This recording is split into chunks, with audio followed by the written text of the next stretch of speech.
तो हम जान चुके हैं अब तक, पिछले वीडियो में हम जान चुके हैं कि कक्षा क्या होती है, 2n² का नियम क्या होता है। अगर जब तक हमें ये ज्ञान नहीं है 2n² का नियम क्या होता है, हम किसी भी तत्व के बारे में कोई बात नहीं कर सकते, कोई जानकारी प्राप्त नहीं कर सकते। किसी भी तत्व के रासायनिक और भौतिक दो प्रकार के गुण होते हैं। रासायनिक गुण होते हैं जिनमें पदार्थ का रासायनिक संगठन बदल जाता है, और ये रासायनिक संगठन का जो बदलता है इसका कार्य कौन करता है? रासायनिक अभिक्रिया करती है। रासायनिक अभिक्रिया, रासायनिक अभिक्रिया में हम ये जान चुके हैं कि रासायनिक अभिक्रिया में जो तत्व भाग लेते हैं उन्हें हम अभिकारक कहते हैं, और अभिकारक तीर के निशान के बाईं ओर लिखे जाते हैं, और जो उत्पाद बनता है, प्रोडक्ट बनता है, वो तीर के निशान के दाईं ओर लिखा जाता है। तो यहाँ पर एक प्रश्न हमारे दिमाग में उठता है कि आखिर ये तत्व क्रिया करते कैसे हैं, तत्व क्रिया कैसे करते हैं। तो तत्वों को क्रिया करने का मतलब होता है कि उनके बाहरी कक्षाओं में जो इलेक्ट्रॉन होते हैं वह इस प्रक्रिया में भाग लेते हैं, जिन्हें हम संयोजी इलेक्ट्रॉन कहते हैं। अब धातु और अधातु और उपधातु हमने पढ़ा, 3 प्रकार के तत्व होते हैं। धातु में प्रवृत्ति क्या होती है? ये अपने बाहरी कक्षा में जो इलेक्ट्रॉन होते हैं उनको त्याग देते हैं, और अधातु में प्रवृत्ति क्या होती है कि वह अपनी बाहरी कक्षा में एक बाहर से इलेक्ट्रॉन को रिसीव कर लेते हैं। अर्थात हम कह सकते हैं कि तत्व जो संयोजन करते हैं, जो संयोजन करने की जो क्षमता होती है उसे हम क्या कहते हैं? संयोजकता कहते हैं। हमारा टॉपिक आज का है कार्बन और उसके यौगिक या कार्बनिक रसायन। तो कार्बन जो है उसमें अद्भुत ताकत होती है कि वो स्वयं में एकल बॉन्ड, डबल बॉन्ड और ट्रिपल बॉन्ड बना सकता है। कार्बन की जो संयोजकता होती है वो अधिकतम 4 होती है, और कार्बन क्या होता है? चतुस्संयोजी तत्व होता है। अगर कार्बन इस प्रकार से अभिक्रिया करे कि उस पर 4 हाइड्रोजन आ जाए, 4 हाइड्रोजन आ जाए। देखिए यह है कार्बन, और इस पर 4 इसकी संयोजकता होती है। देखिए 4 संयोजकता होती है। हम मान लो हम यहाँ पर लिखते हैं हाइड्रोजन, यहाँ पर भी लिखते हैं हाइड्रोजन, और यहाँ पर भी लिखते हैं हाइड्रोजन। तो एक ये तत्व नया तत्व बन जाता है, नया यौगिक बन जाता है, या नया पदार्थ बन जाता है, जिसका नाम होता है मीथेन। क्या होता है? मीथेन। और ये मीथेन क्या होता है भाई? गैस होता है, गैस, मीथेन। और मैंने आपको बता चुका हूं मैं कि ये जो मीथेन होता है ये क्या होता है? एक एल्केन होता है, एल्केन। कार्बन से और हाइड्रोजन से जितने यौगिकों का निर्माण होता है वे सभी क्या कहलाते हैं? हाइड्रोकार्बन कहलाते हैं।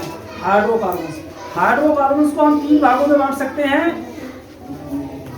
एल्केन, एल्कीन और एल्काइन। तो कार्बन की संयोजकता जो 4 होती है, और कार्बन में क्या होता है? एक अद्भुत पावर क्या होती है कि वो कार्बन के बीच में भी बॉन्ड बनाता है। कितने प्रकार के बनाता है? देखिए 3 प्रकार से बनाता है। कार्बन के बीच में देखिए ट्रिपल बॉन्ड भी बनाता है। इसे हम कहते हैं एकल बंध। क्या कहते हैं भाई? एकल बंध। इसे कहते हैं द्विबंध, द्विबंध। इसे कहते हैं त्रिबंध। अगर हम इंग्लिश में बात करें तो ये हमारा सिंगल बॉन्ड कहलाता है, ये डबल बॉन्ड कहलाता है, जो ट्रिपल बॉन्ड कहलाता है। हमने पहले ही पढ़ रखा है, पहले ही जान चुके हैं, जो हमारे एल्केन होते हैं उनमें क्या होते हैं? सभी बॉन्ड सिंगल बॉन्ड होते हैं, चाहे वो कार्बन के बीच में हो, चाहे वो हाइड्रोजन के बीच में हो। कार्बन हाइड्रोजन के बीच में बॉन्ड होगा। देखिए यहाँ पर हमने देखा ये कार्बन के हाइड्रोजन के बीच में बॉन्ड है। हम मान लो हम यहाँ पर दूसरा यौगिक लिखें, जैसे मान लो हम लिखें एथेन, तो एथेन क्या होता है? ये एथेन होता है। क्या होता है इसका? H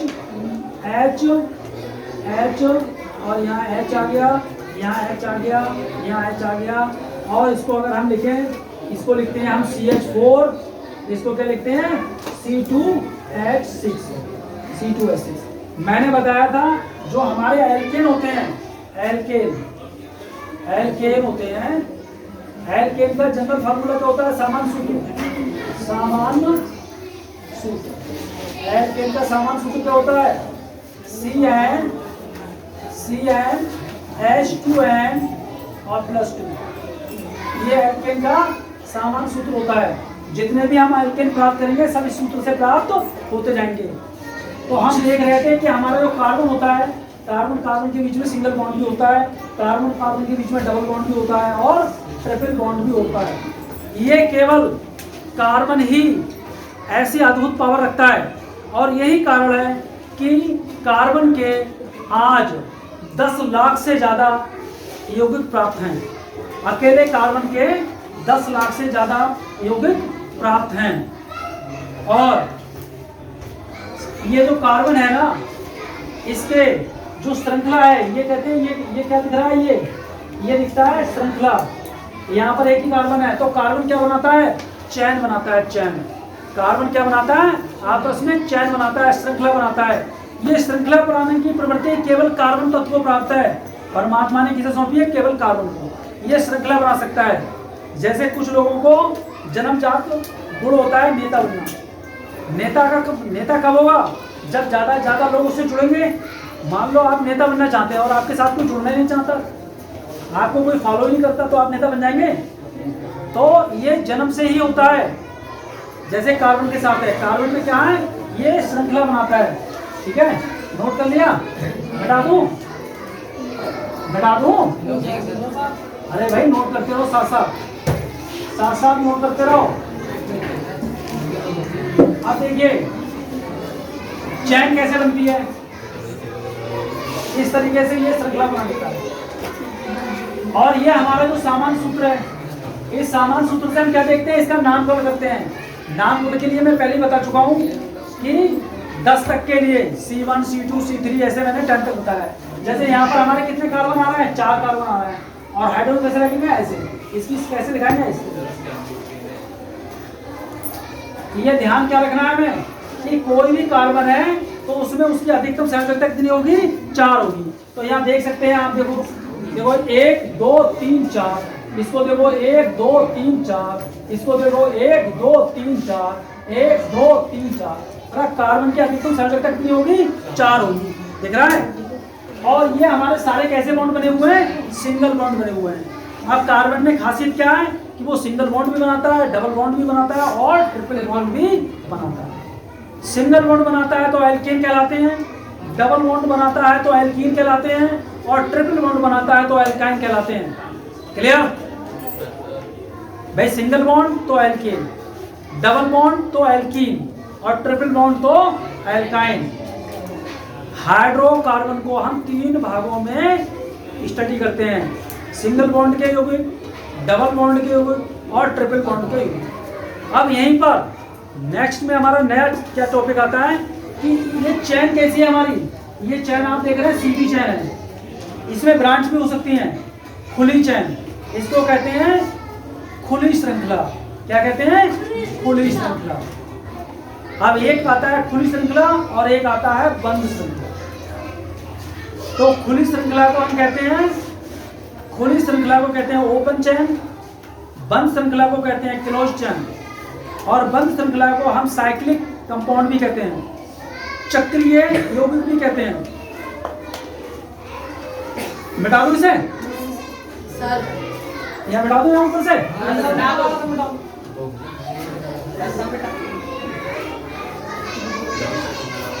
अब हमारा ठीक है, हम आपको बताने वाले हैं। ठीक है, हमने आपको दिखाया, एक बताया खुली श्रृंखला, खुली श्रृंखला, खुली श्रृंखला और एक है बंद श्रृंखला, बंद श्रृंखला। खुली श्रृंखला, बंद श्रृंखला। खुली श्रृंखला को कहते हैं ओपन चैन, ओपन चैन, ओपन चैन। इसको कहते हैं हम क्लोज चैन, क्लोज चैन। देखिए मैंने बताया ये क्वेश्चन आता है, उसमें तमाम नाम दे देगा, सोडियम दे देगा, कार्बन दे देगा, पोटेशियम दे देगा, रोमियम दे देगा। पूछेगा कौन सा तत्व चैन बनाता है, तो आपको टिक करना है कार्बन बनाता है। केवल कार्बन में ही वह ताकत है अद्भुत तो वो एकल bond, double bond, triple bond बनाता है और चैन बनाता है। और चैन कैसे बनी है? ऐसे। अगर इस तरीके की चैन बनी हुई है ऐसे ही, देखिए ये चैन है, अगर ऐसे चैन बनी हुई तो ये क्या कहलाती है? ओपन चैन। अब चैन ऐसे बनी है, मान लो जैसे एक सी यहाँ लिखा है, एक सी यहाँ लिखा है, एक सी यहाँ लिखा है, ऐसे बनी है चैन, तो ये कहलाती है हमारी क्लोज्ड चैन। और देख लो आप, क्लोज्ड चैन बनाने के लिए कम से कम 3 कार्बन चाहिए। अरे क्लोज्ड चैन बनाएंगे तो कम से कम 3 कार्बन चाहिए भाई। 2 कार्बन होंगे तो चैन बनेगी नहीं, चक्रीय चैन बनेगी नहीं बनेगी। नाम समझ लो, इसी को हम कहते हैं बंध श्रृंखला, इसी को कहते हैं चक्रीय, इन्हीं को कहते हैं हम चक्रीय, चक्रीय यौगिक, चक्रीय यौगिक। एक ही है खुली श्रृंखला, खुली श्रृंखला को भी हम कहते हैं, खुली श्रृंखला को कहते हैं हम विवर्त श्रृंखला भी कहते हैं। क्या कहते हैं? विवर्त, विवर्त श्रृंखला भी कहते हैं। किताबों में नाम अलग अलग लिखे होंगे इसलिए बता रहा हूँ। इसे ही विवर्त श्रृंखला कहते हैं और इसे क्या कहते हैं? समव्रत श्रृंखला कहते हैं, समव्रत श्रृंखला।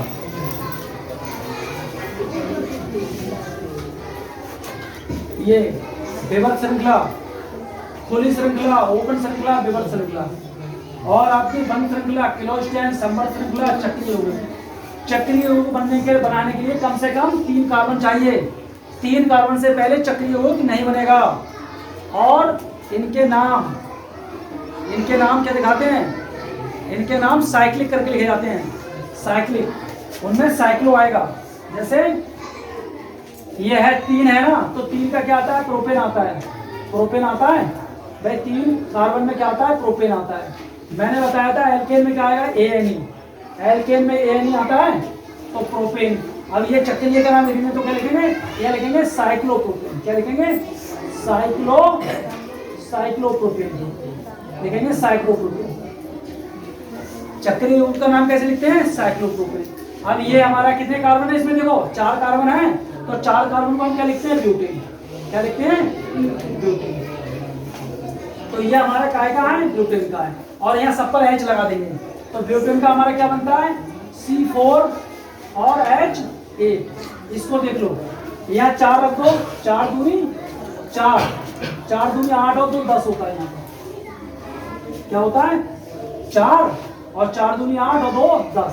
तो ब्यूटेन में क्या बनता है? ब्यूटेन का सूत्र क्या होता है? अणुसूत्र C4H10। क्या होता है? C4H10। और ये हमारे क्या है? खुली श्रृंखला का रूप है। तो यहाँ पर हम जो बात कर रहे थे कार्बनिक कंपाउंड की, तो कार्बन में अद्भुत पावर होती है विभिन्न प्रकार के बंध बनाने की। कमी। और कार्बन जो होता है ना, कार्बन जो होता है वो आपस में ही बंध बना लेता है, आपस में ही बंध बना लेता है। और सिंगल भी बनाता है, डबल भी बनाता है, ट्रिपल भी बनाता है। सिंगल बॉन्ड आता है, सिंगल बॉन्ड होता है तो हमारे एल्केन कहलाते हैं। डबल बॉन्ड आता है, डबल बॉन्ड आने पे देखिए, ये डबल बॉन्ड आने पे क्या बनता है भाई? ये है हमारा, अगर डबल बॉन्ड आता है तो हमारा क्या बनता है? एल्कीन बनता है। क्या बनता है भाई? एल्कीन बनता है। और ट्रिपल बॉन्ड आता है तो हमारा एल्काइन बनता है, एल्काइन। ENE, BiNE और ANE। एल्केन के लास्ट में क्या होगा? ANE होगा। उसका जो भी नाम लिखोगे वहाँ ANE जरूर दिखाई देगा। और डबल बॉन्ड का नाम लिखोगे तो ENE आएगा। जैसे मान लो मैं यहाँ लिखूँ एथेन, यहाँ होता है एथेन, यहाँ क्या होता है? एथेन। और यहाँ क्या लिखा जाएगा? एथीन। और यहाँ क्या लिखा जाएगा? एथाइन। अरे यहाँ तक समझ आ रहा है?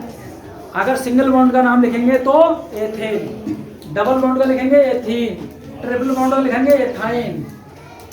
अब ये कोई अपने घर से नहीं बना लिए मैंने और ना किसी ने, इनको बताने के लिए इंटरनेशनल लेवल पे एक संस्था है IUPAC, ये संस्था बनाती है।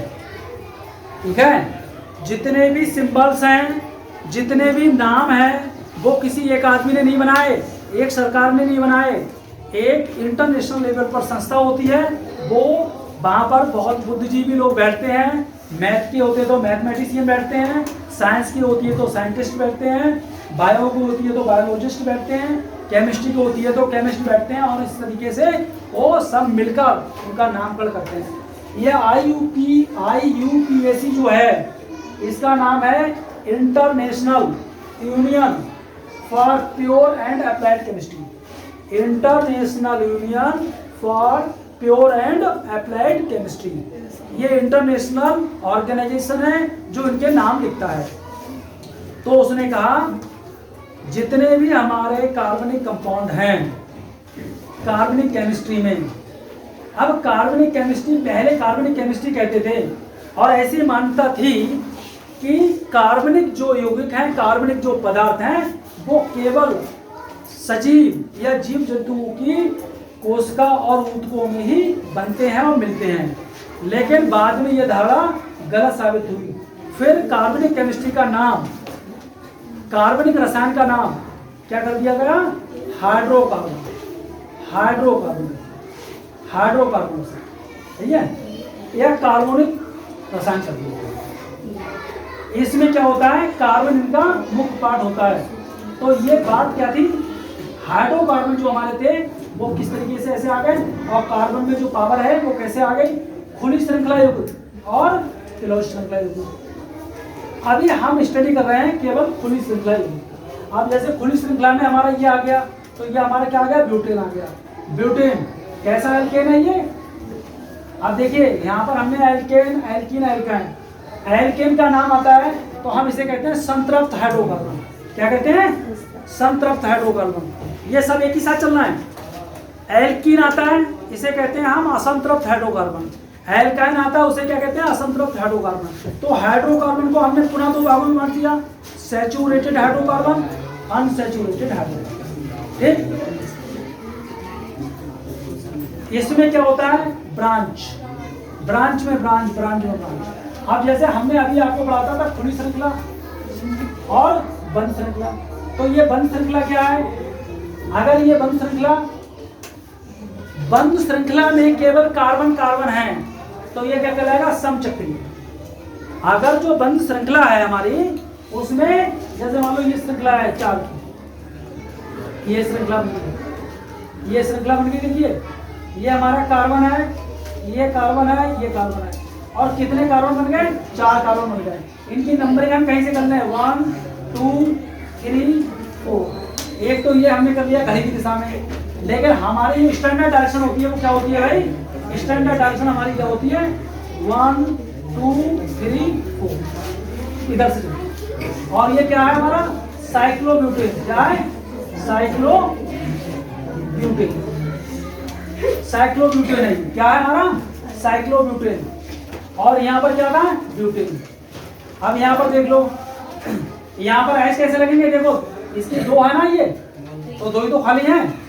तो एक ऐसे कर लो, एक ऐसे कर लो, एक ऐसे कर लो, एक ऐसे कर लो, 4 हो गई। एक ऐसे और एक ऐसे, एक ऐसे और एक ऐसे। समझ रहे हैं? अरे देखो हर कार्बन की 4 संख्या बन गई। 1 2 3 4, 1 2 3 4, 1 2 3 4। तो यहाँ H लगा दो भैया। H 1 2 3 ऐसे लगेंगे H। देखो साइक्लोब्यूटेन में H कितने आएंगे? यहाँ पर H कितने आएंगे? यहाँ पर H 10 आ रहे हैं। साइक्लोब्यूटेन में क्या आएंगे? देखो 1 2 3 4 5 6 7 8। अगर ये लिखा है C4H10, C4H8, समझ लो बात के लिए। ये हमारा कैसा है? चक्रीय यौगिक है। और ये कैसा है हमारा? ओपन चैन या विवर्त श्रृंखला यौगिक है। अब ओपन चैन में देख लो, ओपन चैन में अगर हम ब्यूटेन को लिखते हैं तो क्या आता है? C4H10 आता है। अगर हम बंद चैन में ब्यूटेन को लिखते हैं तो ये साइक्लोब्यूटेन होता है। यहाँ हाइड्रोजन की संरचना, हाइड्रोजन के नंबर कितने आते हैं? 8 आते हैं। और यहीं पर आप देख लो, ये मैं क्यों दिखा रहा हूँ? देखिए अभी यहाँ पर मैं लिखूंगा 4, 1 2 3 4। अब मान लो मैं यहाँ पर एक डबल बॉन्ड करता हूँ, डबल बॉन्ड। अब देख लो यह हो गया, ये देखो 2 4। अब देख लो यहाँ H कितने आ रहे हैं भाई? देखिए 2 ये हैं और 2 ये हैं। और हमें ध्यान क्या रखना पड़ता है कि H की जो जो कार्बन की संयोजकता होगी वो 4 ही होगी, 4 से ज्यादा होती नहीं है, तो 4 बनाने हैं ऐसे।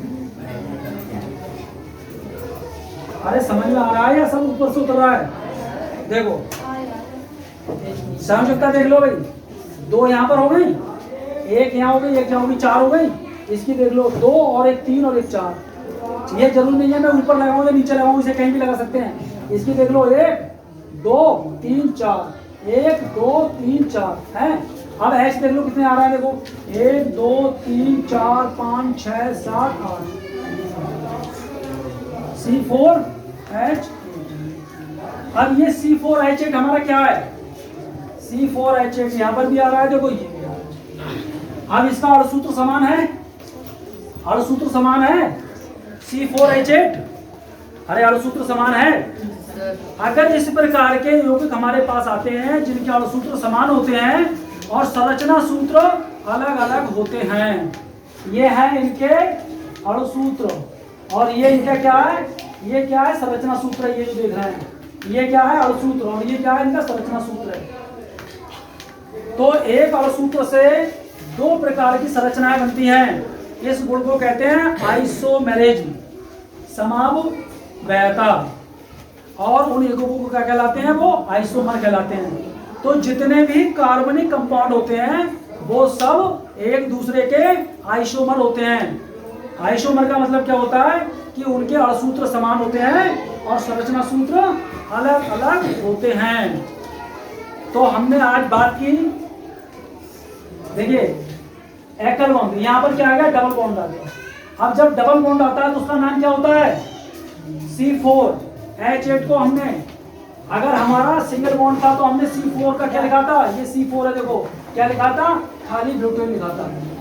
और जब हमारा कार्बन के बीच में डबल बॉन्ड आ गया, देखिए ये डबल बॉन्ड लिखा है, डबल बॉन्ड पे हमने क्या बताया था, ये देखिए एल्कीन, तो यहाँ इसका नाम क्या आएगा, ब्यूटीन, क्या आएगा। और ये कहाँ पर है, पहले नंबर पे है। तो नंबरिंग कहाँ से करेंगे, कार्बन की नंबरिंग कहाँ से करेंगे, जहाँ डबल बॉन्ड होता है। यहाँ करेंगे 1, यहाँ 2, यहाँ 3, यहाँ 4, इस तरीके से कार्बन गिनेंगे।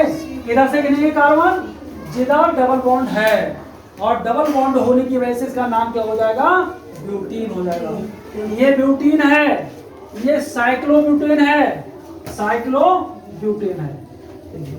ऐसे करके जरा कर, ये क्या है हमारा साइक्लोब्यूटेन। तो साइक्लोब्यूटेन और हमारा ब्यूटीन दिख रहा है, इनका हमारा अणुसूत्र समान है अणुसूत्र समान C4H8, लेकिन इसका नाम है साइक्लोब्यूटेन, इसका नाम है ब्यूटीन, और 4 वाले का हम नाम क्या रखते हैं, ये श्रृंखला मैं पहले ही बता चुका हूँ।